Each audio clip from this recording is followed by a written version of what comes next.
आपकी अदालते cricket star Wasim আকরামের উপর অভিযোগ হলো যে ইনি জেনে শুনে বিতর্কের সৃষ্টি করেন। ওয়াসিম সাহেব, একের পর এক কন্ট্রোভার্সি রয়েছে।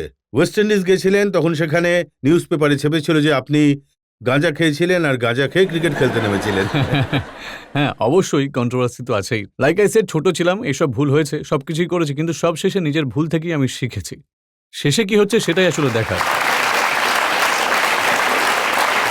আপনি ইরফান পাঠানকে যখন বোলিং এর ট্রিক শেখাচ্ছিলেন, তখন ওখানকার নিউজ পেপারে ছাপা হয়েছিল যে আপনি তো পাকিস্তানের ক্রিকেটের লোকসান করছেন, আপনি সেই ট্রিক্স ওনাকে শেখাচ্ছেন যাতে পাকিস্তান হেরে যায়। এখন দিলে তো এটা তো বুদ্ধির বিষয়, তাই না? এখন ওদের কতটা বুদ্ধি আছে সেটা বেসিকভাবে আপনি চিন্তা করতে পারেন। আর এবার ইরফান পাঠানকে আমি বলেছি যে এটা যে কেউ বলতে পারে, নর্মাল সুইং বলেছি মাত্র।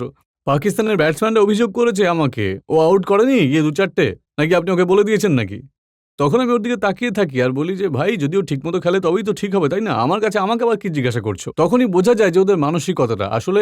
ইরফানের মধ্যে ভালো ট্যালেন্ট আছে, ও ভালো বোলিং করেছে, আমি ওকে যা বলেছি সেটা ও যদি তাড়াতাড়ি পিক করে নেয় তাহলে তো credit goes to Irfan, not to me. কারণ ও ১ মাসের মধ্যে সবকিছু ঠিক করে নিয়েছে, যেটা আমার মতে ইম্পসিবল, কিন্তু he did well and I am happy for him. যদি পাকিস্তানের বা তাদের প্রেসের এর জন্য আমার বিরুদ্ধে অভিযোগ থাকে তাতে আমার কিছু যায় আসে না। এবার আমি সেই বয়ানের কথা বলছি যেটা আপনি স্টেটমেন্ট দিয়েছেন। এটা মে ২০০৫-এর রিসেন্ট কথা, যখন ওয়েস্ট ইন্ডিজে খেলার সময় শোয়েব আখতারকে টিমে যুক্ত করেননি, তখন পাকিস্তান প্রেস লিখেছিল যে আপনি সিলেক্টরদের বলেছিলেন যে এরা সবাই পাগল হয়ে গেছে। হ্যাঁ, আমি একদম এটাই বলেছিলাম। আই থিঙ্ক ক্রিকেটের পরে আমি রিয়েলাইজ করেছি যে আমার যা মনের ইচ্ছা আমি বলতে পারবো। যখন ক্রিকেট খেলবেন তখন আপনাকে একটা গণ্ডির মধ্যে থেকে কথা বলতে হবে। আপনার কথার জন্য যদি ক্ষতি হয় তাহলে আপনাকেও পিসিবি ব্যান করে দেবে, ফাইন করে দেবে।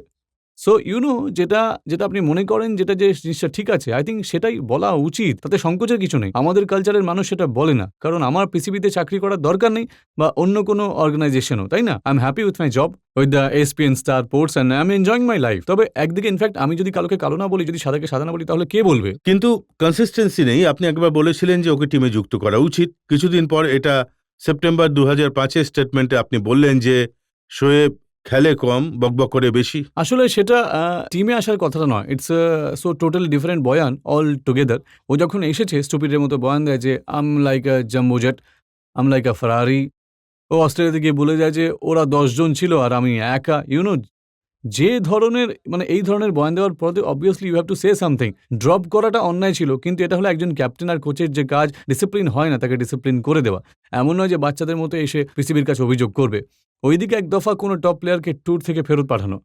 যদি ডিসিপ্লিন করতে হয় তাহলে টপ থেকেই করো। If you have the guts, basically আমি খুবই মাইল্ড শব্দ ব্যবহার করেছি। If you have the guts, ওখান থেকে শোয়েবকে এক দফা ফেরত পাঠানো। ফাইন করলে পরে শোয়েবকে গোটা টিমটা তীরের মতো সোজা হয়ে যেত। একদিকে ফিরে এসে ওর ক্রিকেটের বোর্ডের কাছে অভিযোগ জানায়।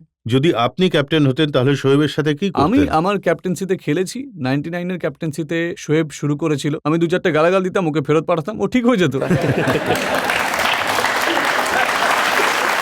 তারপর কি ও এটা বলতো না যে এ পাগল হয়ে গেছে, গালাগালি দিচ্ছে? বিশ্বাস করুন, লোকে ওর কথা মানতো না, আমারটাই মানতো। ওরা জানে যে ও পাগলা। যখন এটা ছাপা হয় যে আপনি ইন্ডিয়ান টিমের কোচ হতে চান, আই নো, সেটা এটা পুরোপুরি বাড়াবাড়ি হয়ে গেল। অফার কেউ করেনি ইন্ডিয়া থেকে। আমি ইন্ডিয়াতেই ছিলাম সেই সময়ও। নতুন এসপিএনে জয়েন করেছিলাম, সেখানেই ছিলাম। আর আমি একটা শহর থেকে অন্য একটা শহরে ট্রাভেলিং করছিলাম। তখন আমি নিউজ পেপারে পড়েছিলাম প্রথম পাতায়। আমি বললাম, আমি তো অফার পাইনি, কে লিখলো এইসব? যদি আসতো I would have been happy, but nobody offer me. কেউ আমাকে অফার করেনি তখন। যদি অফার পান ইন্ডিয়ান টিমের কোচ হওয়ার, তাহলে সেটা অ্যাকসেপ্ট করবেন? কোচিং করার স্কিল আমার নেই, কনসালটেন্সি আছে। Yes, I can help you. আমার এখানে একটা অদ্ভুত কালচার আছে যে যেই কোচ হতে চায় সেটা হয় পাকিস্তান টিমের অথবা ইন্ডিয়ান টিমের। এখন অ্যালান বর্ডারকেই দেখুন, সে আন্ডার-19 এর কোচ হয়ে আছেন, যাতে যেখান থেকে ও প্লেয়ারদের জন্ম দিতে পারে। ওর দেশে ওই দিকে, এখানে এই কারণে, যার কারণে অনেক বেশি টাকা পাওয়া যায়, এক্সপোজার পাওয়া যায়। দেশকে দেখতে গেলে তাহলে আন্ডার-19 এর কোচ হও, বাচ্চাদের শেখাও যাতে পরবর্তী সময় নিজের দেশের জন্য খেলতে পারে। জনতার মধ্যে থেকে যারা প্রশ্ন করতে চান, হ্যাঁ আপনি ওখানে। ওয়াসিম ভাই, আপনি ক্রিকেটের সম্পর্কে অনেক কিছু জানেন, তাহলে আপনি কোনো টিমের কোচ কেন হচ্ছেন না? কিছুদিন আগেই আমি আপনার ইন্টারভিউতে পড়েছিলাম যে আপনি কোচ হতে চান না। ভাই, একটা বড় প্রশ্ন লোকেরা আমাকে জিজ্ঞাসা করতে যে আপনি পাকিস্তানের কোচিং কেন করছেন না। আমি আপনাদের ইরফান পাঠানের কথা অল্প কিছু বলেছি। পাকিস্তানে আমাকে নিউজ পেপারে উড়িয়ে দিয়েছে কাগজের মধ্যে। কোচিং হলো একটা ডিফারেন্ট স্কিল, যেটা হলো এর জন্য ধৈর্যের প্রয়োজন, যাকে অর্গানাইজ হতে হবে। আর আমি আমার মধ্যে দুটোই নেই। আর প্লাস ইভেনচুয়ালি যদি কখনো অপরচুনিটি আসে তাহলে অবশ্যই ভাববো কনসালটেন্ট হতে পারি। This much I wait to cricket. কোনো ইয়াং ছেলে আমার কাছে যদি কোনো পার্সোনালিটি সম্পর্কে জিজ্ঞাসা করতে আসে, সেটা আমার দায়িত্ব যে আমি তাকে বলবো। এই জন্য আমি ইরফানকে বলেছি যে বাকি বোলারদের আমি এই কারণেই সবসময় বলি, আমি গিয়ে পাকিস্তানের ক্রিকেট বোর্ডের গেটের সামনে গিয়ে পড়তে পারবো না যে আমাকে চাকরি দাও। এই তো ওদের যে চিঠি এসেছে আমার কাছে। ফানি কথা হলো যে পিসিবির চিঠি এসেছে আমার কাছে about 2 weeks about 3 weeks ago, যেখানে লেখা ছিল যে কিছু জব যেগুলো অ্যাভেলেবেল আছে তার মধ্যে ছিল ডিরেক্টর অফ ন্যাশনাল একাডেমি। আর তার জন্য কোয়ালিফিকেশন ছিল যে তুমি যদি কি লেভেল 1 লেভেল 2 এর কোচিং কোর্স করে আসো তাহলে চাকরি পাবে। মানে 400 ওয়ানডে খেললাম, 150 টেস্ট ম্যাচ খেললাম, সেটা ডাজেন্ট ম্যাটার, লেভেল 1 আর লেভেল 2 এর কোর্স করে আসতেই হবে অবশ্যই, আর সেটাও ইংল্যান্ডে গোরাদের কাছ থেকে। কিন্তু ওয়াসিম, একটা প্রশ্ন তো উঠেই যায় যে 400টা ওয়ানডে খেলেছে, যে এতগুলো টেস্ট ম্যাচ খেলেছে, পাকিস্তানের জন্য ম্যাচ জিতিয়েছে, পরবর্তীকালে তাকে টিম থেকে এমন ভাবে বের করে দেওয়া হলো যেমন দুধ থেকে মাছি তুলে ফেলা হয়। আগেন দিস ইজ, যদি এটা না হতো তাহলে হয়তো আমি অবাক হতাম। Again this is part of our culture, এটা হলো কালচারের অংশ। এখন সৌরভ গাঙ্গুলির সাথে দেখুন না কি হচ্ছে এখানে, তাকেও তো এটাই করার চেষ্টা করছে ওরা। আমরা যে পড়ে যাই তাকে আবার ফেলে দিই, and this should be opposite now. এখন সৌরভ গাঙ্গুলির বয়স মাত্র 33 বছর, ঠিক আছে, ও খারাপ খেলছে, ঠিক আছে, আউট অফ ফর্ম, কিন্তু ওর মধ্যে তো ক্রিকেট তো এখন আছে, তাই না? ঠিক আছে, ক্যাপ্টেনও নয়, দ্যাটস ওকে, কিন্তু ওর মধ্যে ক্রিকেট তো আছে, ওকে একটু ব্যাক করি নাও। আমি ওকে ব্যাক করে নিচ্ছি, তখন মানুষ বলবে যে ওকে কেন ব্যাক করা হচ্ছে, কারণ আমি জানি ও এখন কি পরিস্থিতির মধ্যে দিয়ে যাচ্ছে। যখন কোনো প্লেয়ার এরকম হয় তখন মানে আমি তখন অসন্তুষ্ট হয়ে পড়ি। একদম ঠিক কথাই বলেছে, আমাকে তো এইভাবে বের করা হয়। তো এত অ্যাডমিরেশন পাওয়ার পর যখন আপনাকে বের করে দেওয়া হলো, তখন নিশ্চয়ই শায়ের কথা মনে পড়লো আপনার, বড়ে বেআবরু হোকার তেরে কুচে সামনে। হ্যাঁ অবশ্যই, মানে আমার কোনো রিগ্রেট নেই, আমি অবসর নিয়েছি, আমি খুশি। যদি আমি আরো 6 মাস খেলতাম বা বছর খানেক পর, ইনস্টেড অফ আমাকে ড্রপ করতোই, তাই না, আমি বললাম যে ভাই ব্যাস ছেড়েই দিই। লোক এই কথা বলার আগেই যে আপনি আরো 1 বছর খেলতে পারতেন, তখন বলে আরে ও তো বুড়ো হয়ে গেছে। যখনই ভারতের সাথে আপনাদের ক্রিকেট ম্যাচ হোক বা হকি ম্যাচ হোক, তখন একটা যে স্পিরিট হয়, যে স্পোর্টস স্পিরিট হয়, যেটা তার জায়গায় ঝগড়াই বেশি হয়, মানে লড়াই ঝগড়াই হয়, খেলার মানসিকতা কম থাকে এতে, আপনি মানে কোন শত্রুদের মতো খেলা হয় আর কি। এটা আপনি কোন টিভি চ্যানেলে দেখেছেন? এটা সব টিভি চ্যানেল দেখি।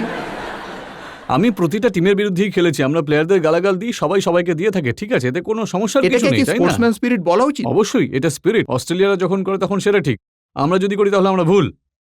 না, তা তো আপনাদের সব টিমের সাথেই, আর মানে ওয়ার্ল্ডের সব টিমের সাথেই পাকিস্তানের ঝগড়া হয়ে থাকে। ঝগড়া হয় না, এটা খেলার মধ্যে যে অ্যাগ্রেশন, সেটাই, এর সাথেই বন্ধুত্ব রয়েছে। রাত 6টার সময় যখন শেষ হয় ম্যাচ, তখন আমরা হাসি ঠাট্টা সবই করি। ওয়াসিম ভাই, এটা বলুন, ফিল্ডে যখন ইন্ডিয়া আর পাকিস্তান একসাথে খেলে, যেমনটা আপনি বলছেন যে খুব অ্যাগ্রেশন হয়, খুব পরিশ্রম করতে হয় একে অপরকে হারানোর জন্য, আর গালাগালিও হয়, তো কি গালাগাল দেন? আপনি এটা বিপ করে দেবেন, দের ইজ নো পয়েন্ট, এখানে বাচ্চারাও বসে আছে। না, বাট আই থিঙ্ক ইন্ডিয়ার বিরুদ্ধে it's I enjoy playing, I always enjoy, because এতে খুব প্রেশার থাকে। ওই যে বলে না, অ্যাশেস হচ্ছে একটা বেস্ট সিরিজ দুনিয়ার, দের ইজ নো কম্পারিজন।